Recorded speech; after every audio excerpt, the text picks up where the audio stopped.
Geger dan mengejutkan, dua kata itulah yang tampaknya paling tepat untuk menggambarkan jalannya sidang lanjutan kasus dugaan peredaran narkoba yang diduga menyeret nama Ammar Zoni. Ammar di momen persidangannya sebelumnya bahkan hanya bisa curhat melalui sambungan daring atau hanya difasilitasi untuk berbicara lewat layar TV plasma. Disitulah Ammar pun mengungkapkan sejumlah keluh kesah dan permohonannya. Lantas bagaimana dengan jalannya sidang yang kembali digelar siang tadi? Apakah secercah harapan pun sedikit terbuka untuk Ammar, di mana seperti apa yang menjadi harapan dirinya, kuasa hukum, keluarga, bahkan warganet? Ammar akhirnya bisa dihadirkan langsung di ruang sidang. Ataukah justru curahan hatinya tak memengaruhi apapun, sehingga sidang kembali digelar secara daring? Pemirsa, bersama Intens Investigasi, kami hadirkan kabar terkini, terpercaya, dan teraktual. Tetapi sebelumnya, jangan lupa untuk like, subscribe, dan juga share channel YouTube ini.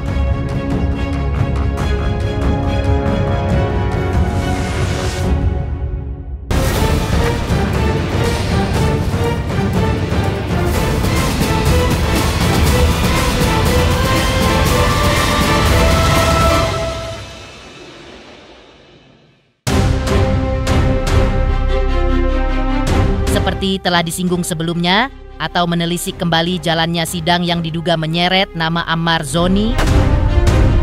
Dalam persidangan yang kembali bergulir di Pengadilan Negeri Jakarta Pusat siang tadi, Ammar seperti diketahui kembali akan membacakan eksepsi atau nota keberatannya di hadapan majelis hakim dan jaksa penuntut umum yang sempat tertunda pada persidangan sebelumnya.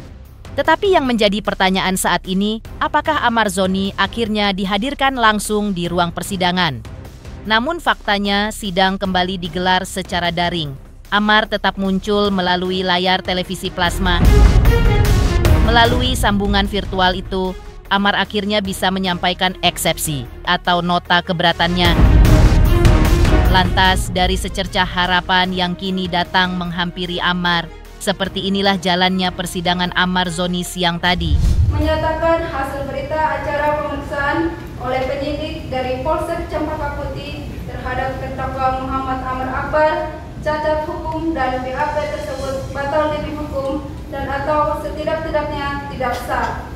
3. Menyatakan surat dakwaan jaksa penuntut umum terhadap terdakwa Muhammad Ammar Akbar dalam perkara pidana nomor 632/2025/PN Jakarta Pusat adalah batal demi hukum dan atau dibatalkan demi hukum. 4. Memerintahkan kepada jaksa penuntut umum untuk segera mengeluarkan terdakwa Muhammad Ammar Akbar dari tahanan seketika setelah putusan telah diucapkan. 5. Memerintahkan Panitra agar berkas perkara pidana nomor 632/2025/PN Jakarta Pusat atas nama terdakwa Muhammad Ammar Akbar berikut barang buktinya dikembalikan kepada penuntut umum. 6. Memulihkan nama baik terdakwa Muhammad Ammar Akbar. 7. Membebankan biaya perkara kepada negara. Demikian nota keberatan atau eksepsi ini kami ajukan atas perhatian dan pertimbangan Majelis Hakim Pengadilan Negeri Jakarta Pusat yang memeriksa dan mengadili serta memutus perkara ini. Kami ucapkan terima kasih. Jadi kami belum bisa memastikan sekarang. Kita tunggu dulu sampai dengan putusan selanjutnya.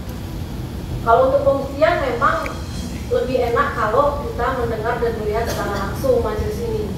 Tapi kami belum akan mengeluarkan penetapan sekarang. Kita lihat nanti kondisinya seperti apa. Itu ya terdakwa ya. Ya, kami berharap yang mulia memang bijaksana untuk bisa melihat juga dari segala aspek itu yang mulia, segala aspek dan bisa mengabulkan. Mudah-mudahan yang terbaik. Jadi ini hari baru kita ajukan lagi untuk keluarga bisa video call dengan Ammar gitu. Oh gitu. Tapi sekarang ada keluarga. Ada keluarga ada, cuma kan ya izin ada di sana. Ibu ada dokter Ada. Oh ada.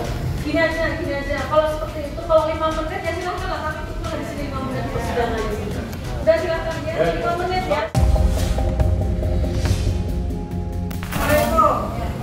Waalaikumsalam Bu.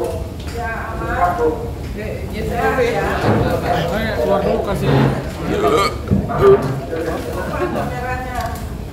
Tapi dulu ditutup dulu, katanya apa aku. Tapi aku butuh ini ya, aku butuh surat ini, pernikahan. Sebut kita bisa berhubungan. Surat kita harus ada kata loh, ada kata yang benar. Kamu tahu sendiri kan, adik-adik kan, anak pagi ini kan. Mereka support kok. Ini apapun walaupun kita belum ada hubungan kan pasti aku tetap ada di sini kok buat kamu. Ya. Aku akan mencarikan titik darah penghabisan. Sementara itu, seperti diceritakan sebelumnya, terkait jalannya sidang yang memberikan secercah harapan bagi Ammar yang akhirnya bisa membaca nota keberatannya di hadapan majelis hakim dan jaksa penuntut umum yang menyidangkan dalam perkara ini. Lantas seperti inilah kata sang kuasa hukum terkait jalannya sidang dan poin-poin yang menjadi keberatan Ammar dalam eksepsinya. Sekaligus masih di momen yang sama, sang kuasa hukum tetap memberikan pesan agar kliennya bisa dihadirkan di persidangan berikutnya. Pertama kan ini agenda eksepsi ya. Berarti kan ada poin kita, pertama asas legalitas. Bahwa kan dengan adanya KUHP nasional yang baru, yang lain 2023 kan pasal-pasal yang tidak jasa kan itu udah dicabut. Kemudian masalah alat bukti, ya kan alat bukti nggak sesuai antara penyidikan polisi dengan dakwaan yang dibuat oleh jaksa. Kemudian ya masalah waktu yaitu ya kalau gugatannya apa dakwaan itu kabur lah. Nah, kemudian masalah penasihat hukum Ammar ini kan padahal udah punya penasihat hukum kita kan, nggak tahu malah ditunjuk orang lain yang dipaksakan. Padahal orang lain itu nggak pernah hadir pada waktu Ammar diperiksa oleh penyidik. Nah ini kan cacat hukum juga, ini kan kita ajukan juga. Kalau kita tengok dari alasan-alasan eksepsi yang dikabulkan itu kalau pendapat kita itu peluangnya besar. Eksepsi itu kan ada dua, ada yang dibuat terdakwa, ada yang kuasa hukum. Iya. Nah untuk terdakwa waktu itu kendala kan udah ada kan? Iya yang. Ya alat tulis nggak ada apa nggak ada. Kemudian waktu konsultasi ini kan cuma dia membuat itu kan harus konsultasi juga kan? Karena dia kan nggak ngerti hukum. Tentu harus dibimbing oleh DH. Nah, sedangkan kita konsultasi kita kan sulit. Dan kita juga kan susahnya gini, kita kan ngomong harus berhati-hati. Padahal kan undang-undang KUHP sudah menjaminkan ngomongnya harus nyaman, bebas, rahasia, kemudian tanpa tekanan. Nah, merdeka, komunikasi udah ada. Cuma kita ini tidak bisa bebas. Kenapa? Ada rahasia-rahasia yang antara klien kita ini sebenarnya tidak boleh didengar percakapan kita dengan klien itu. Ada KUHP yang menjamin kok, tapi ini kan nggak mungkin. Telepon seluler coba, ya kan? Itu ada operator, bisa direkam nggak? Ya udah pasti. Nah bagaimana? Nanti kalau kita ajarin, bisa aja dituduh kita mengarahkan klien, ya kan? Ini sulit, jadi kami kan kalau ngomong itu nggak leluasa, pasti berhati-hati. Tampaknya ada satu hal yang juga kembali mencuri perhatian publik, yakni keluhan dari sang kekasih, Dr. Camelia. Sejak awal terus bersuara lantang dan mengungkapkan tentang sulitnya sang kekasih berkomunikasi dengan tim kuasa hukumnya. Padahal menurutnya tim penasihat hukum Ammar disebut sudah mengajukan permohonan resmi agar Ammar diberikan akses yang layak, termasuk untuk berdiskusi dengan keluarga maupun kuasa hukumnya. Namun menurut Dr. Camelia, waktu komunikasi yang diberikan hanya hitungan menit. Dan situasi ini membuat Ammar tidak memiliki ruang yang cukup untuk menyiapkan pembelaannya. Ya kemarin kan emang sebenarnya sidang pertama udah diajuin secara offline. Cuman kan emang nggak tahu ya kan, karena yang bisa buat keputusan itu kan majelis hakim. Padahal pihak jaksa juga udah setuju.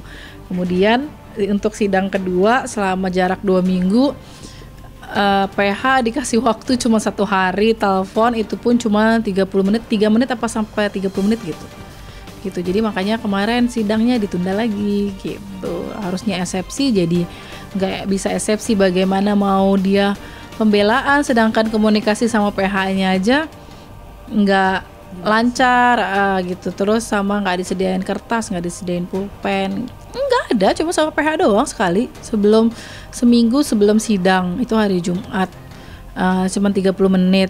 Terus pas kemarin Kamis lalu sebelum sidang, udah itu doang gitu. Jadi nggak ada komunikasi lagi. Padahal PH-nya juga udah bersurat untuk surat permohonan untuk diberi kewenangan lah untuk mereka berbicara lah gitu, untuk mengobrol tentang pembelaan ya, eksepsi gitu. Tapi ya itu kan PH-nya juga udah ngomong waktu di sidang, cuma dikasih waktu 3 menit atau 30 menit gitu. Sama dokter sendiri sempat sih? Enggak, komunikasi sama aku itu hari Jumat, harusnya komunikasi sama Om John, tapi Om John telepon ke aku, jadi disambungin bertiga gitu ngobrolnya.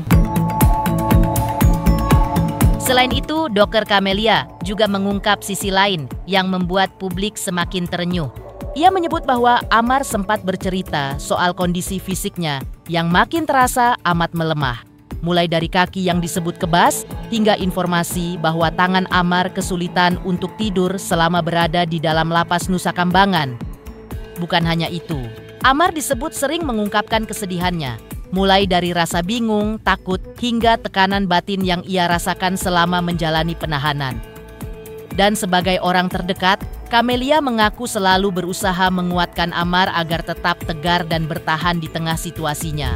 Kalau Bang Amar sih lebih nanya ke ini loh, gimana keadaannya gitu kan, badannya kemarin lagi sakit kan, karena katanya kakinya kebas gitu.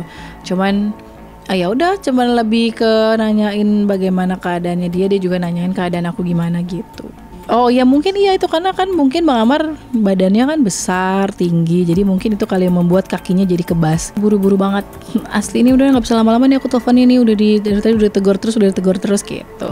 Loh waktu pas di persidangan kan Bang Amar udah ngomong udah banyak juga di medsos gitu, bagaimana dia di sidang, terus kayak sebelum keluar dari sel ke tempat ruangan, di matanya ditutup, tangannya diborgol, kakinya diborgol gitu. Jadi kan udah banyak juga kok di medsos kayak gitu jadinya keadaannya. Pesannya lagi-lagi, aduh harus tetap semangat, jangan down, jangan apa. Di sini juga banyak banget masyarakat yang ngedoain dia kan gitu. Udah sekarang lah, kemarin juga sempat telepon, udah banyak berdoa aja, udah jalan satu-satunya cuman jalur langitnya yang bisa membolak-balikan hati manusia, udah itu aja gitu.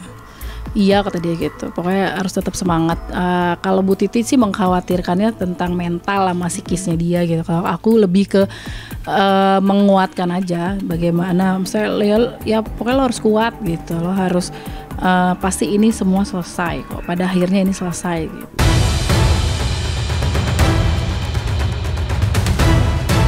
Heboh sidang lanjutan Ammar Zoni dan curhatan sang kekasih.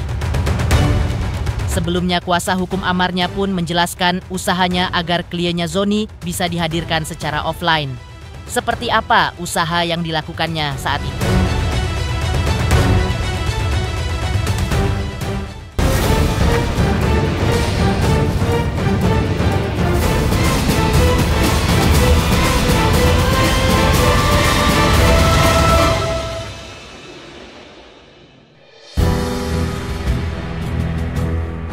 Pekan lalu, suasana sidang eksepsi Ammar Zoni berlangsung memanas di Pengadilan Negeri Jakarta Pusat.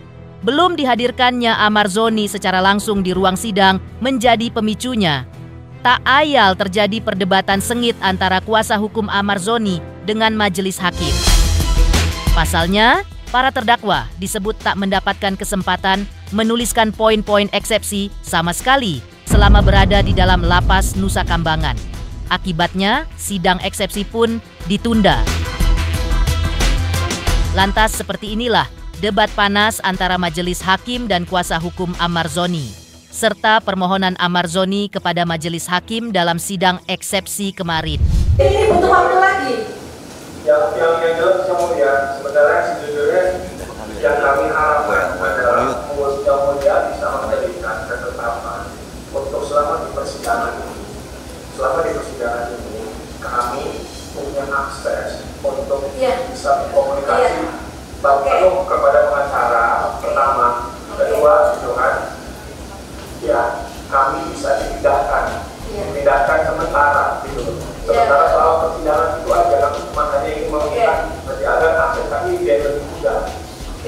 saudara para terdakwa ya, tadi saya sudah sampaikan ke penuntut umum, tolong ya penuntut umum nanti kalau nggak ada akses untuk PHK ini ya bagus kita offline aja dari awal ya. Nanti disampaikan ke lapas. Kenapa? Iya, itu maksud saya. Ya, kalau nanti disampaikan ke lapas untuk ya itu kan hak mereka ya, diberikan akses untuk berkomunikasi itu ya penasihat hukum ya. Betul. Ya. Dan untuk tadi sudah saya jelaskan ya untuk sidang secara offline, nanti kita tunggu dulu kalau pas pembuktian.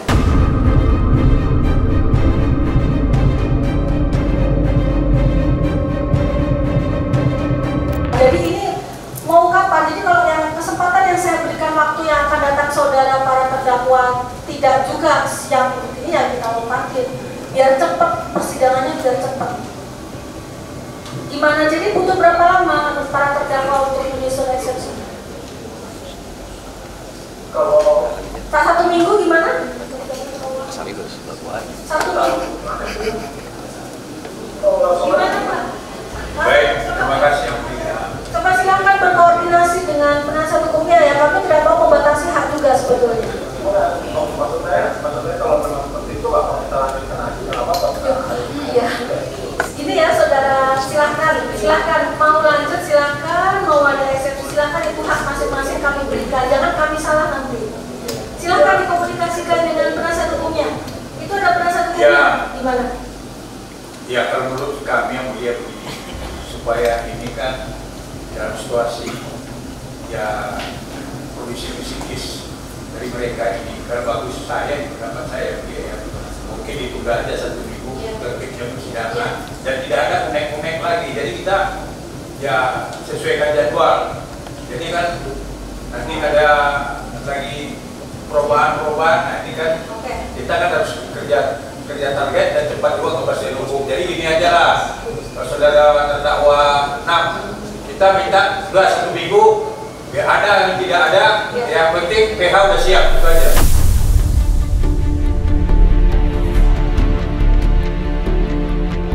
Tak hanya itu, usai persidangan pekan lalu, adik Amar Zoni, yaitu Aditya Zoni, diselimuti rasa gundah gulana.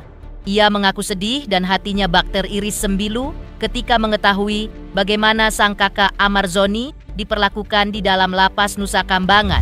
Ya seperti tadi yang bisa dilihat ya, seperti itu ya kondisi Bang Amar, ya kan. Dan ya benar tadi kata Om John, kalau kita itu cuma satu sih, keluarga harapannya untuk sidang offline. Bang Amar dihadirkan di persidangan agar bisa menyampaikan dan menyampaikan secara bebas, secara leluasa, secara hak warga negara. Dan ya itu sih harapan dari keluarga. Kalau misalkan disuruh ditemenin ke sana aku mau, gitu loh, nggak masalah gitu loh. Jadi ya seorang adik gimana ya rasanya, apalagi banyak berita-berita yang Bang Amar kakinya kram, terus diborgol tangannya, aduh.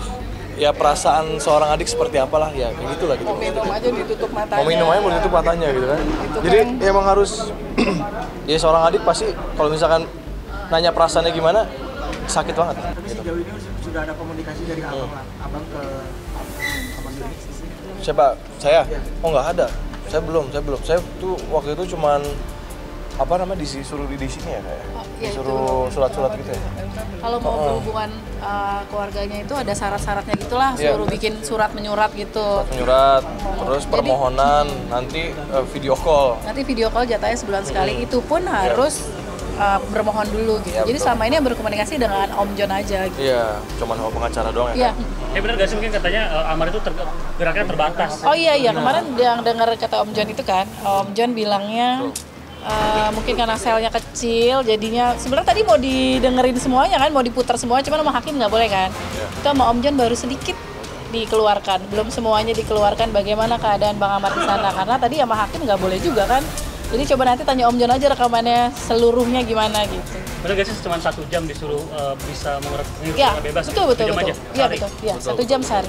Iya makanya kayak. Katanya bisa dengar sendiri Bang Amar bilang kalau kita kemana-mana dari sel ke tempatnya itu ditutup, diborgol gitu kan. Jadi tadi kalian bisa dengar sendiri kan kesaksiannya Bang Amar sebagaimana gitu. Jadi sangat menyayangkan kan ya, menurut aku hukum Indonesia tuh aduh gimana ya.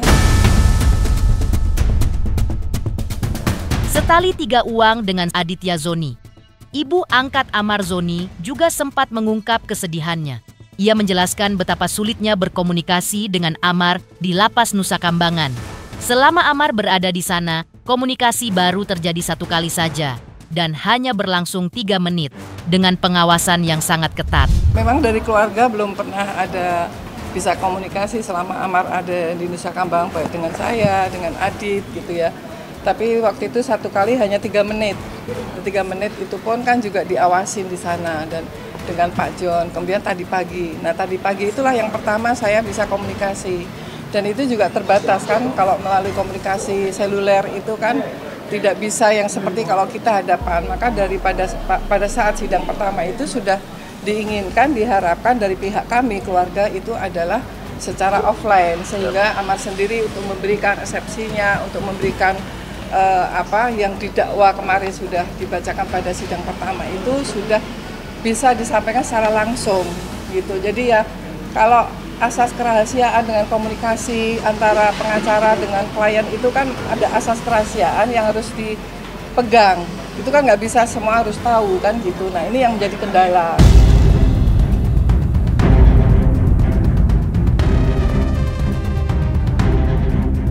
Karena kalau kembali kepada Pak Dirjen Lapas mengatakan bahwa Amar ini kan bukan penyalahguna narkotika. Jadi ya mohon sekali lagi untuk para pimpinan, penegak hukum, Amar segera dikembalikan. Jadi dikembalikan dan haknya sebagai manusia, hak asasi manusianya, hak kemanusiaan, hak keadilannya, hak untuk direhabilitasi itu segera dilaksanakan. Karena kalau tidak, itu berdampak kepada fungsi saraf otaknya itu, dia akan mengalami stres, kecemasan, sampai kepada depresi, dan nanti meningkat sampai kepada gangguan kejiwaan pun, itu yang tidak diharapkan oleh kami semuanya. Dalam perkara ini seperti kita ketahui bersama sempat muncul nama seorang pengacara yang diduga ingin membantu Amar dalam perkaranya ini. Siapa lagi kalau bukan pengacara kondang Hotman Paris Hutapea? Lantas, benarkah Hotman pun ikut mempertanyakan alasan Amar Zoni dibawa ke Nusa Kambangan?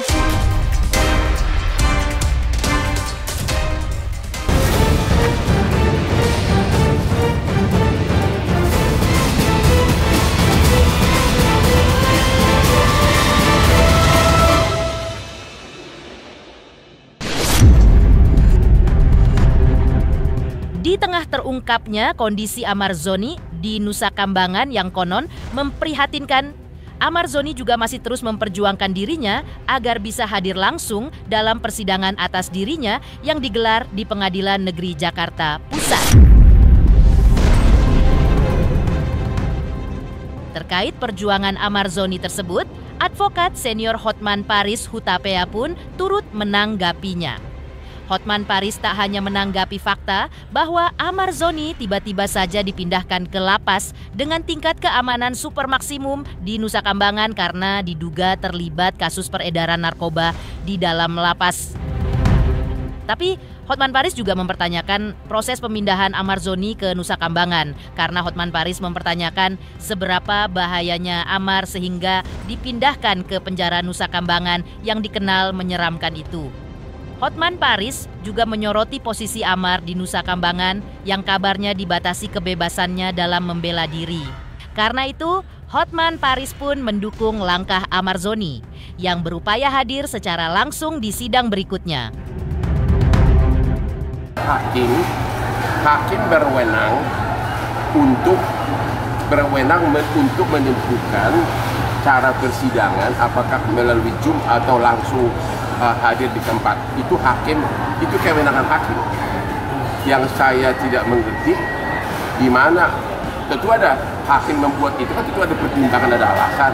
Yang saya belum tahu di mana faktor membahayakan dari Amar Zoni, saya belum lihat itu. Itu yang saya tidak ngerti. Memang kalau melalui Zoom itu akan mengurangi kebebasan membela diri. Itu sudah pasti itu. Belum lagi kuasa hukumnya kan jauh. Siapa kuasa hukum di sampingnya yang akan memberikan nasihat hukum pada saat sidang antara mana ada kuasa hukum yang mau datang ke Nusa Kambangan. Itu memang Zoom itu sangat mempersempit ruang gerak dari si terdakwa. Dia punya hak, tapi hakim berwenang. Makanya saya bilang, kalau ada alasan yang dapat dibenarkan, itu benar. Makanya saya bilang, apakah memang Amar Zoni itu membahayakan? Anda nilai sendiri. Kalau saya melihat sih nggak membahayakan, dia bukan teroris, dia bukan penembak ulu. Dan kalau memang alasannya untuk mengedarkan narkoba, ya dikerengkeng aja di Jakarta waktu sidang. Ya kan? Digembok setiap 24 jam. Yang jelas bahwa sidang melalui Zoom itu sangat mengurangi, sangat merugikan terdakwa karena dia tidak bebas untuk mendapat pembelaan, kuasa hukumnya pun tidak bebas komunikasi, dan bisa-bisa pada lagi sidang tiba-tiba gangguan itu loh, gangguan sinyal.